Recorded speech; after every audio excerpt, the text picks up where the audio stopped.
అంబేద్కర్ కోనసీమ జిల్లాలో టీడీపీ అధికార ప్రతినిధి మహాసేన రాజేష్ కీలక వ్యాఖ్యలు చేశారు. మతం మారితే కులం మారడం అనే నిబంధన ఎస్సీలకు మాత్రమే వర్తింపజేయడం చాలా దారుణమన్నారు. రాజ్యాంగంలోని ఆర్టికల్ 14(25)లకు వ్యతిరేకమని వ్యాఖ్యానించారు. కోనసీమ జిల్లా కొత్తపేటకు వచ్చిన ఆయనకు రావులపాలెం, కొత్తపేట గ్రామాల్లో పార్టీ శ్రేణులు, అభిమానులు ఘన స్వాగతం పలికారు.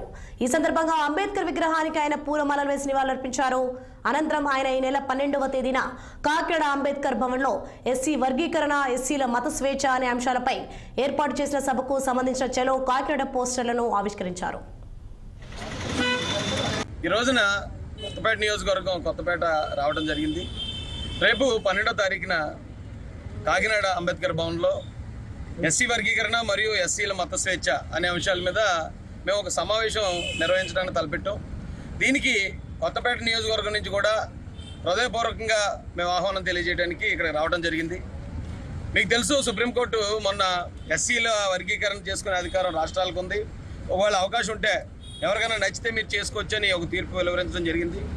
అయితే మేము కోరుకున్నది ఒకటే, కేంద్ర రాష్ట్ర ప్రభుత్వాల్ని, ఎస్సీలు జనాభా పెరిగారు, ఎస్సీల్లో పేదరికం పెరిగింది, అవకాశాలు పెంచే విధంగా ఆలోచించాలి తప్ప ఉన్న అవకాశాలు పంచడం ద్వారా కొన్ని వర్గాలకు అన్యాయం జరిగే అవకాశం ఉందండి. ఎందుకంటే మీకు తెలుసు, ఈ దేశంలో అత్యధికంగా పెరుగుతున్న జనాభా కానీ అత్యధిక పేదరికంలో ఉన్నది కానీ ఎస్సీలే.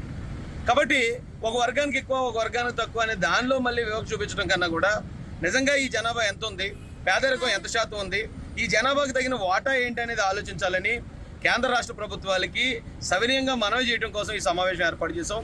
ఈ రోజున కొత్తపేట నియోజకవర్గం కొత్తపేట రావడం జరిగింది. రేపు 12వ తారీఖు